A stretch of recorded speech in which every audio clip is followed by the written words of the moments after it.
The room was already thick with tension, but no one expected the moment that shattered it. Stacey Abrams, the figure so often praised for her composure and discipline, leaned forward with a flash of fire in her eyes. Her voice, sharp and unrelenting, cut through the air like a blade. "Get out!" The words struck like a thunderclap. For a moment, time itself seemed to stutter. Gasps rippled through the room, the kind of involuntary reaction people have when they witness something almost too surreal to process. Reporters glanced at one another, pens freezing mid-scribble. Cameras zoomed in, searching for every flicker of reaction on the faces nearby. This wasn't politics as usual. This was something raw, something unfiltered. In that instant, Abrams was no longer the carefully managed strategist. She was human, angry, almost unrecognizable to those who had idolized her for her cool, measured presence. The echo of her demand seemed to linger long after the words themselves faded, hanging in the air like smoke after an explosion. And there she stood, Jasmine Crockett. Younger, newer to the national spotlight, but unshaken. Her eyes didn't dart away, her hands didn't tremble. She stood tall, almost statuesque, as if the words hurled at her had only crystallized her focus. Where others might have shrunk back or faltered, she simply looked back at Abrams, her expression unreadable, her silence louder than any counterpunch. The audience in the room felt it, a sense that something extraordinary was about to unfold. This wasn't just a clash of personalities. It was a battle between generations, between two visions of leadership, between two different ways of commanding power. Abrams wielding authority like a hammer, Crockett radiating a quiet defiance that didn't need to be shouted. Social media would later seize on this instant, the freeze frame of Abrams with her jaw tight and her finger raised, contrasted with Crockett's calm stare. Memes would erupt. Commentators would replay it again and again. But in the room, before the storm of takes and tweets, there was only silence. Silence charged with disbelief, outrage, and anticipation. Everyone waited for Crockett to flinch, to stumble, to retreat. But she didn't. She simply breathed in, unhurried, as though gathering every ounce of resolve she had carried with her into this moment. But no one could have predicted what Jasmine Crockett would say next. The outburst didn't come out of nowhere. It was the product of weeks, months of strain within the Democratic fold. Behind the polished smiles and rallying cries of unity, there had been a quiet fracture spreading beneath the surface. Leaders who once stood shoulder to shoulder were now whispering in corridors, second-guessing strategies and trading barbed comments cloaked as disagreements. That fracture, invisible to most Americans, revealed itself in one unguarded moment when Stacey Abrams' patience finally cracked. For Abrams, the pressure was enormous. Once hailed as the rising star who nearly rewrote the rules in Georgia, she had built her reputation on relentless discipline, on the image of someone who never faltered. But politics is merciless. A string of near misses, attacks from the right, and murmurs from the left about whether her time had passed weighed heavily on her. Every meeting, every debate, carried with it the unspoken question: could she still command the room the way she once had? For Jasmine Crockett, however, the stakes were different. She wasn't the veteran of national battles.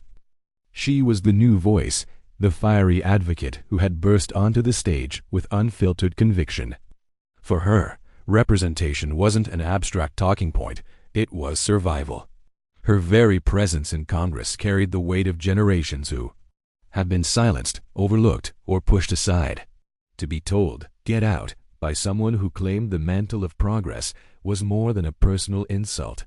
It was symbolic. It was a flashpoint that crystallized everything her supporters feared, that the struggle for dignity wasn't just against opponents across the aisle, but sometimes against voices within their own house. That's why the silence after Abrams' outburst felt so thick, so unbearable. It wasn't simply awkwardness, it was recognition. Everyone knew the stakes weren't confined to those four walls. This was a confrontation about identity, about who gets to lead, about who defines what progress looks like. And beyond that, the cameras were rolling. In an era where clips travel faster than policy papers, Crockett's next words wouldn't just shape her reputation in that room. They would live online, clipped and remixed, turning into hashtags, soundbites, and rallying cries.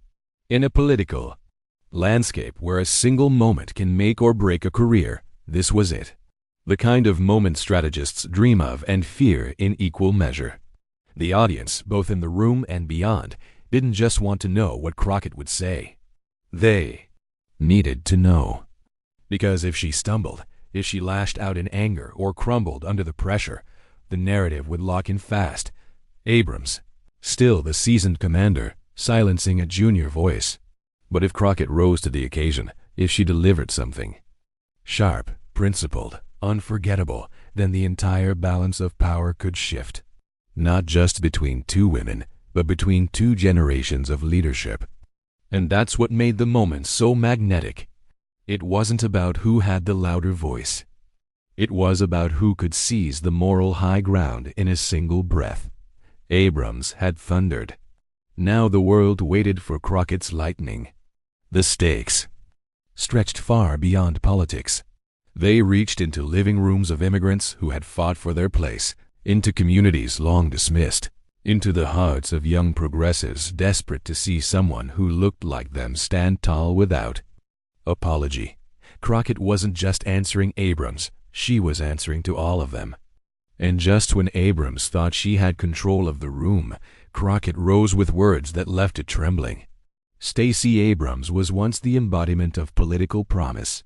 To many, she represented a new kind of leader, intellectually fierce, strategically sharp, and unafraid to challenge the entrenched order of Southern politics. She emerged not from dynasties or billion-dollar donors, but from a background that blended academic excellence with relentless community engagement. Her story was meant to be the blueprint of how grit and vision could bend history. And for a time, it almost did. Her rise was meteoric. In 2018, Abrams came within a razor's edge of becoming the first black woman governor in American history. Her campaign electrified not just Georgia, but the entire country. For progressives who had felt silenced in the South, she was proof that demographics and determination could topple even the most deeply rooted power structures. She lost, but in losing, she won something far greater, a national spotlight. Her concession speech went viral, her message resonated across state lines, and suddenly Stacey Abrams was a household name. She turned that moment into a movement. Her relentless fight against voter suppression earned her accolades, speaking engagements, even Emmy nominations. She was courted by presidential candidates, floated as a potential vice president, and heralded as a future face of the Democratic Party. To millions, she wasn't just a politician. She was a symbol of what was possible when perseverance met purpose. But symbols are heavy, and the weight of expectation is crushing. With every praise-filled headline came the pressure to perform miracles. And as time wore on, cracks began to show. Her second run for governor didn't carry the same magic. Critics, once quiet, began to murmur. They spoke of strategic missteps, of a campaign more focused on celebrity endorsements than connecting with everyday Georgians. The word arrogance began to float through conversations, whispered by allies and opponents alike. In closed rooms, some complained that Abrams no longer listened the way she once did, that she controlled rather than collaborated, that she bristled at dissent, even when it came from those who admired her most. The fire that had once symbolized determination now looked, at times, like impatience. The discipline that had once been admired as strength sometimes came across as inflexibility, and this is where frustration seeped in for her supporters. Because they hadn't imagined her like this. They had invested in the myth of Abrams as untouchable, incorruptible, immune to the petty squabbles of politics. To see her snap, to hear her voice rise in anger, to witness her command, "Get out," it felt like betrayal. Like watching the hero of your story stumble into the role of antagonist without even realizing it. Of course, Stacey Abrams was still formidable. Her intellect hadn't dulled. Her organizational prowess remained unmatched. But the moment she erupted, that side of her, the side that people whispered about but rarely saw in public, stepped into the light. The controlling edge, the unwillingness to share space, the instinct to dominate rather than persuade. It was raw, human, and utterly damaging. Her outburst didn't happen in a vacuum. It was born of years of near victories that had left scars deeper than most could imagine. To come so close to power twice and watch it slip away was not just politically painful, it was personally devastating. And that devastation over time had hardened into something sharp. In that moment with Jasmine Crockett, it came slicing out. For the audience, the sting wasn't just Abrams' anger, it was the realization that heroes can fall, that idols can fracture, that those we put on pedestals can sometimes reveal feet of clay. The applause and admiration that once followed. Her every move were now tinged with doubt. Was this the Abrams they had trusted to carry the banner of progress? Or had ambition and bitterness eroded the very qualities that made her great? That's the paradox of Stacey Abrams. Powerful, inspiring, yet imperfect. A leader who had carried movements on her back, but who, in one furious moment, reminded everyone that she was as flawed as those she sought to surpass. And that paradox set the stage for what came next. Because when a giant stumbles, it leaves space for someone else to rise. But every towering figure casts a shadow, and in that shadow, a new voice was ready to rise. Jasmine Crockett didn't arrive in Washington draped in inherited privilege or groomed for the national spotlight. She came from a world that demanded resilience, that tested resolve at every turn. Born into a working-class family, she witnessed firsthand the struggles of communities often overlooked in political calculations. From a young age, she understood that leadership wasn't a title, it was a responsibility, a commitment to lifting others even when the path was steep and unforgiving. Her upbringing instilled a grit that would define her entire career.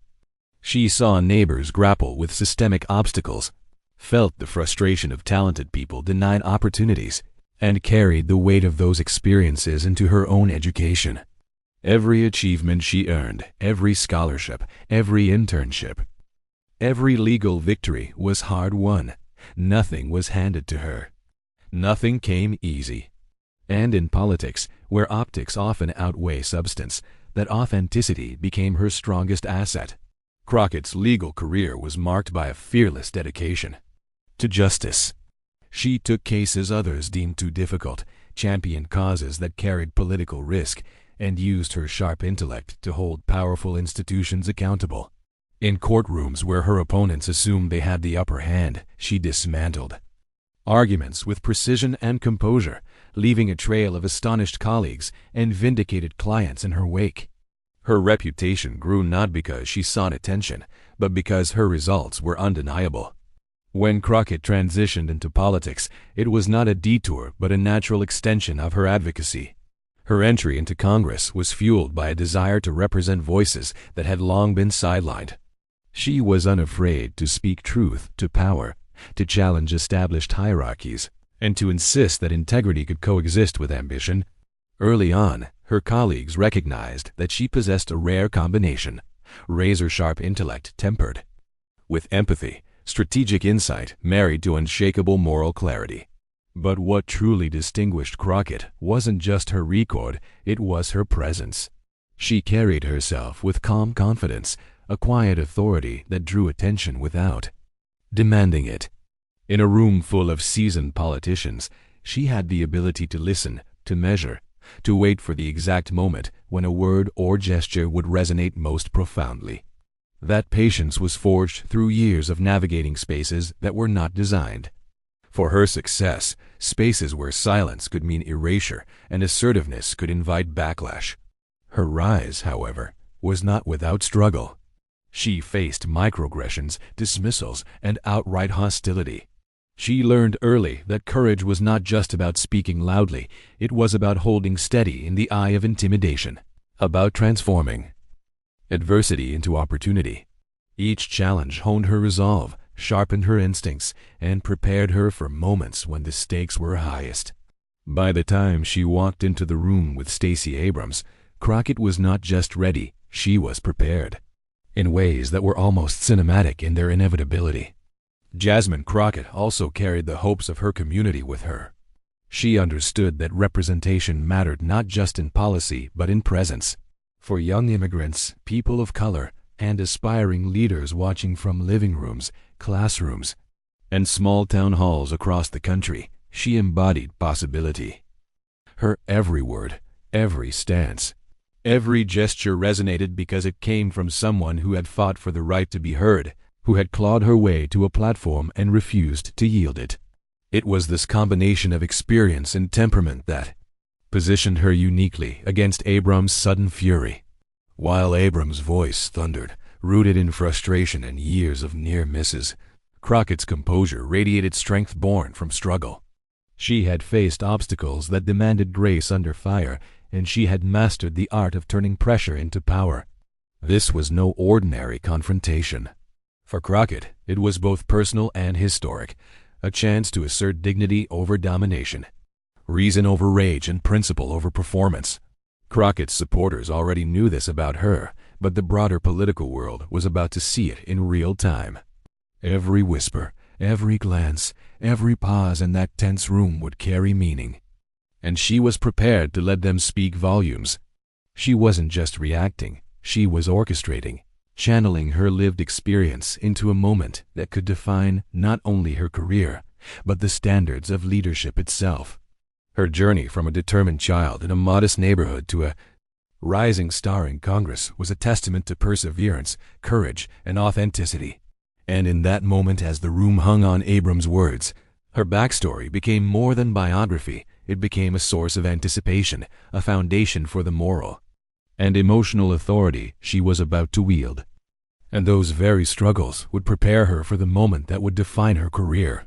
The room vibrated with tension, the kind of electric stillness that precedes a storm. Every eye was fixed on Stacey Abrams, whose fury still lingered in the air like a tangible presence. Whispers ricocheted off the walls, punctuated by sharp intakes of breath. The audience, journalists, aides, and political insiders could feel the stakes rising with each passing second. This was no longer just a disagreement. It was a collision of legacies, ambitions, and identities. Abrams leaned forward, her voice slicing through the murmurs. Her words were calculated, each syllable an assertion of dominance. She questioned credibility, challenged alliances, and wielded her authority like a weapon honed by decades in the political arena. Every gesture, every glance seemed to signal that she intended to reclaim control of the narrative, to bend the room to her will. The power she had cultivated, the image she had curated, was being tested, and she was determined not to falter. And yet, Jasmine Crockett remained poised. She didn't flinch, didn't interrupt, didn't give Abrams the satisfaction of seeing fear. Her posture was relaxed but alert, her eyes steady and unyielding. Every exhalation, every slight nod, conveyed a calm confidence that contrasted sharply with Abrams' escalating intensity. In that silence lay strategy, the knowledge that true power often speaks loudest through restraint. The energy in the room began to shift subtly, like the first currents before a tide. The crowd's reaction was a study in contrasts. Some leaned forward, captivated by the drama, their curiosity entwined with anxiety. Others shifted uneasily, sensing that the established order was being challenged in ways they hadn't anticipated. Phones were raised discreetly, capturing moments that would soon cascade across social media. Every attendee knew they were witnessing something historically significant, a crack in the armor of one of politics' most prominent figures, and the emergence of a new force, deliberate in timing and unshakable in resolve. Abrams' attacks grew sharper, tinged now with a personal edge. Her voice carried the weight of frustration accumulated over years of near victories and missed opportunities. She sought to intimidate, to unsettle, to remind the room and Crockett that she had commanded influence for decades. But the more Abrams pressed, the more the room's energy pivoted toward the younger Congresswoman. Crockett's silence was not weakness. It was suspense, a carefully constructed pause that allowed tension to swell to its peak.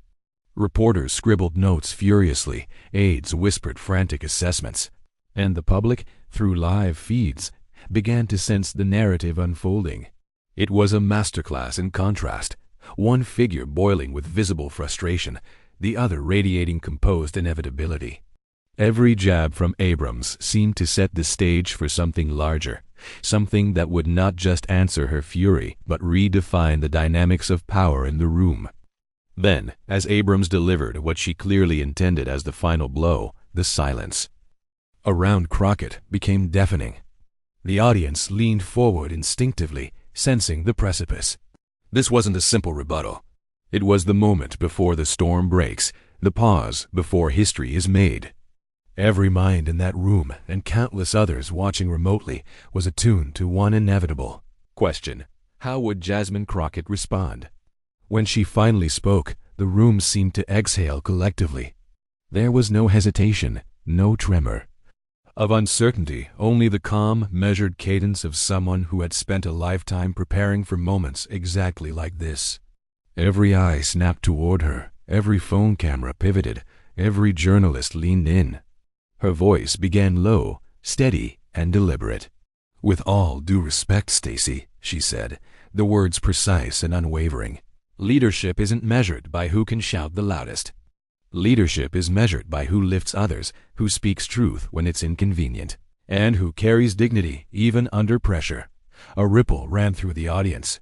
Some gasped, others whispered affirmations, and a few political veterans leaned back, stunned at the audacity and elegance of her delivery. Crockett didn't just counter Abrams' words, she reframed the entire narrative. Where aggression sought to dominate, courage revealed the hollow center of intimidation. Her pauses were deliberate, each one a dramatic beat allowing the gravity of her message to sink in. "We are here to serve, not to overshadow, to build, not to belittle, to empower, not to frighten." The simplicity of the statement contrasted sharply with the complexity of the room's emotions, and it landed with a quiet, undeniable force. The crowd's reaction was instantaneous and electric.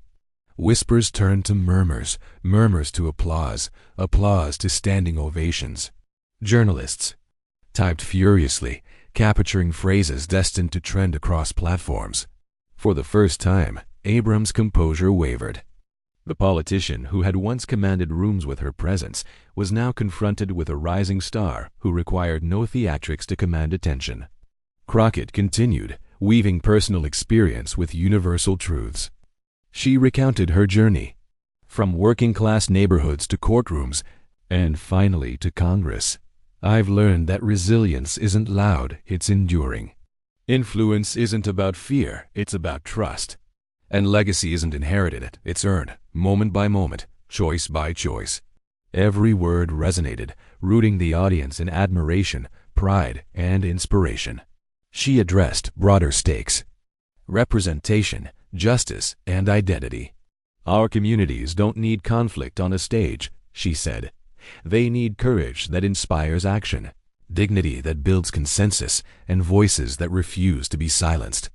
That is the leadership our country deserves." The sentiment was electric, a moral crescendo turning personal confrontation into a universal call to action. Abrams tried to reclaim control, interjecting with sharp retorts, but the momentum had irrevocably shifted. The room now existed in Crockett's rhythm. Every clap, nod, and silent intake of breath underscored her dominance, not through aggression, but through mastery of timing, content, and moral clarity. By the time she concluded, the room was transformed. Abrams' presence, once dominating and menacing, now felt overshadowed not by anger, but by Crockett's calm assertion of truth. The applause was deafening, sustained, interspersed with shouts of affirmation. Social media feeds ignited, journalists sharing every line. Crockett had turned a confrontation into a masterclass in composure, integrity, and empowerment. And then, as the echoes of applause began to settle, Crockett's final line landed like a closing chord in a symphony. "Let history remember this not for the shouting, but for the choices we make when we are tested. Leadership is not a moment of anger, it is a lifetime of courage." The audience felt the gravity of her words, a blend of inspiration, relief, and awe. The confrontation ceased to be just a political clash. It had become a defining lesson in integrity, poise, and empowerment. And the nation was about to weigh in. Clips of Jasmine Crockett's poised, cutting reply began circulating on social media, spreading like wildfire. Twitter exploded with hashtags. Hashtag Crockett clap back, hashtag dignity over anger, hashtag leadership redefined. Users dissected her words, replaying the pauses, the inflections, the sheer confidence that had held the room in rapt attention. Memes and reaction videos appeared within minutes, contrasting Abrams' moment of fury with Crockett's calm authority. The online community was electrified. Viewers everywhere felt a personal connection to the scene, a reflection of the courage and dignity they longed to see in leadership. Cable news pundits scrambled to frame the event, some in awe, others in defensive critique. Morning shows dissected every syllable, analyzing the implications for democratic unity and political optics. Opinion columns debated whether Abrams' outburst was a symptom of internal tensions or a miscalculated assertion of dominance. Meanwhile, commentators praised Crockett for seizing the narrative with a blend of poise and moral clarity that seemed almost cinematic in its execution. Overnight, her star power surged. She was no longer just a rising congresswoman. She was a symbol, a touchstone for a new model of leadership. The ripple effect was immediate in political circles. Legislators, campaign strategists, and grassroots organizers began weighing the implications. Conversations that would have once been private now played out publicly. How could the party reconcile the clash between its established icons and emerging voices? Could Crockett's example reshape how leaders communicate under pressure? And what did Abrams' visible frustration signal about the sustainability of her influence in a changing political landscape? Every reaction, whether cautious or celebratory, underscored a single truth. This confrontation mattered far beyond the room in which it happened. Social media validation poured in from across the country. Citizens shared stories of their own struggles, linking them to Crockett's journey. And her response. Immigrant communities, working-class voters, and advocates for representation expressed pride, seeing in her a reflection of resilience, authenticity, and the courage to speak truth to power. Each like, share, and comment became a reinforcement of collective identity, a reminder that the drama unfolding in that room had resonance with real lives and aspirations. Even entertainment platforms picked up the story. Podcasts analyzed the clash of titans narrative, creating dramatic reenactments and storytelling segments that highlighted Crockett's calm mastery and Abrams' volatility. Viral clips became teaching tools. Leadership seminars, online courses, and activist workshops dissected the exchange for lessons in composure, strategy, and influence. What had begun as a single political confrontation had evolved into a cultural touchpoint, demonstrating the power of words, timing, and moral authority in shaping public perception. For Abrams, the aftermath was jarring. The outburst that had been intended to assert dominance instead amplified contrast, casting her in a harsher light. Analysts noted the divergence between her intention and perception. Where she had sought control, she now appeared reactive, perhaps even out of step with a rising cohort of principled leaders. Her image, meticulously curated over years, faced scrutiny, and the event became a benchmark against which future actions would be measured. Meanwhile, Crockett's credibility and visibility soared. Invitations to speak, panels to join, and interviews to conduct flooded in. The narrative shifted from conflict to triumph. She had not just defended herself, but she had inspired a nation with a reminder that leadership grounded in courage, patience, and dignity resonates more powerfully than dominance or theatrics. Every reaction, online and offline, reinforced her status as a new standard-bearer, a leader whose composure and moral clarity transcended partisan bickering. And yet, amid the virality and commentary, a subtler, deeper lesson began to emerge. The clash wasn't just about two political figures. It was about the power dynamics inherent in leadership, the expectations placed on public servants, and the capacity of an individual to turn confrontation into inspiration. Communities reflected on their own leaders, their own responses under pressure, and the values they wished to elevate in a time of polarization. The story had captured hearts and headlines, but its resonance extended beyond attention metrics. It sparked conversations about empathy, respect, and resilience. It reminded the public that politics need not be solely about aggression and spectacle, that, even in high-stakes conflict, integrity and courage could rewrite the narrative. Social media engagement, news cycles, and public discourse were all indicators, but the real impact was measured in inspiration, in hope, and in a renewed belief in principled leadership. Yet beyond the noise of Twitter and cable news, a deeper lesson was unfolding. In the quiet that followed the storm, the true significance of that exchange became clear. Jasmine Crockett's words did more than silence a room. They reframed what leadership could look like in America. Where anger might have prevailed, courage and composure had triumphed. Her reply transformed a moment of confrontation into a universal lesson that dignity and principle are far more enduring than aggression or spectacle. Crockett's journey from working-class roots to the halls of Congress had prepared her for this very moment. Every hardship, every legal battle, every moment of doubt in her path contributed to the steadiness she displayed. In the face of a figure as prominent and forceful as Stacey Abrams, she did not flinch. She did not retaliate with venom or theatrics. Instead, she leaned into the core values that had guided her life: fairness, empathy, and an unwavering belief in justice.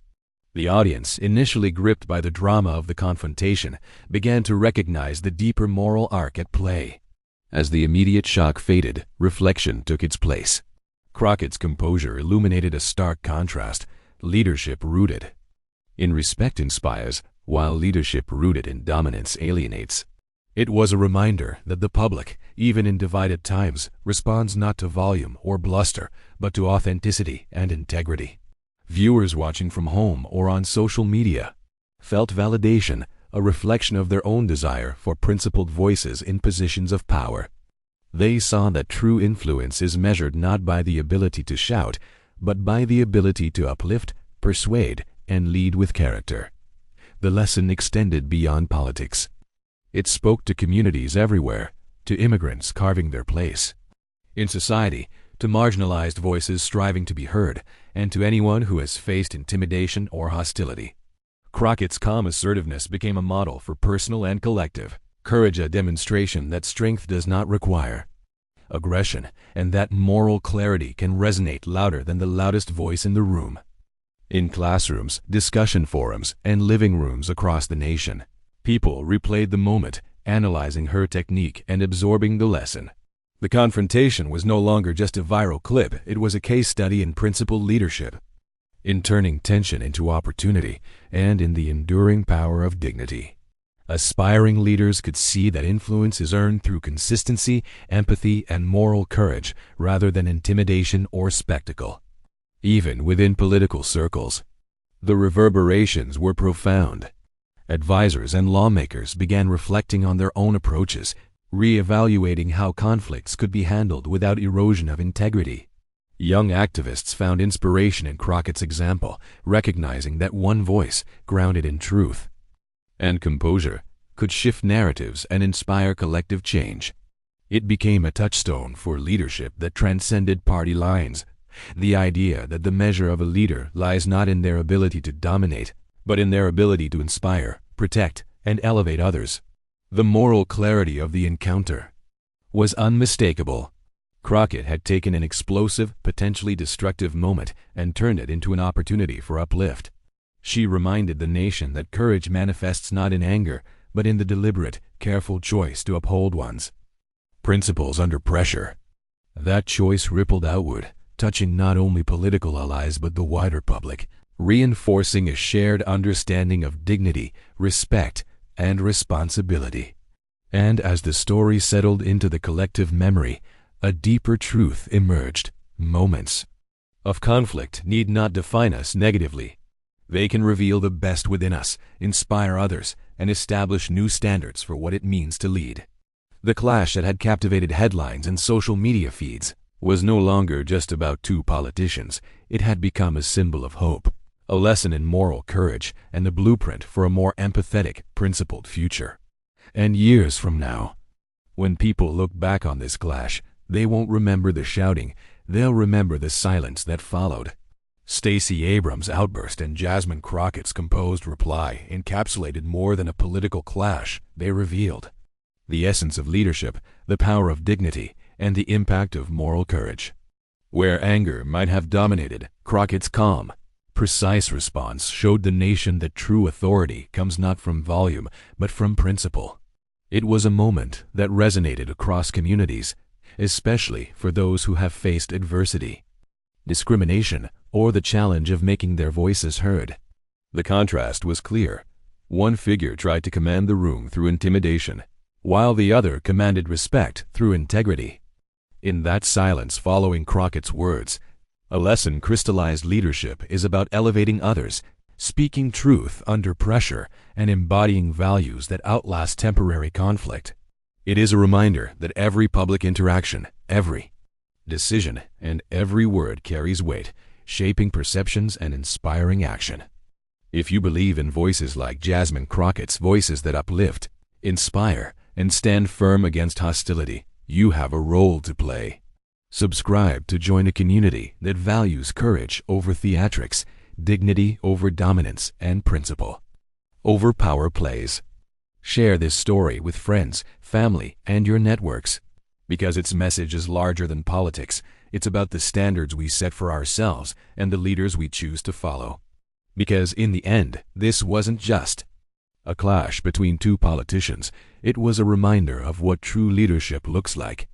It's not measured in shouts or viral moments, but in the quiet power of integrity, the courage to face confrontation with grace, and the ability to turn tension into inspiration.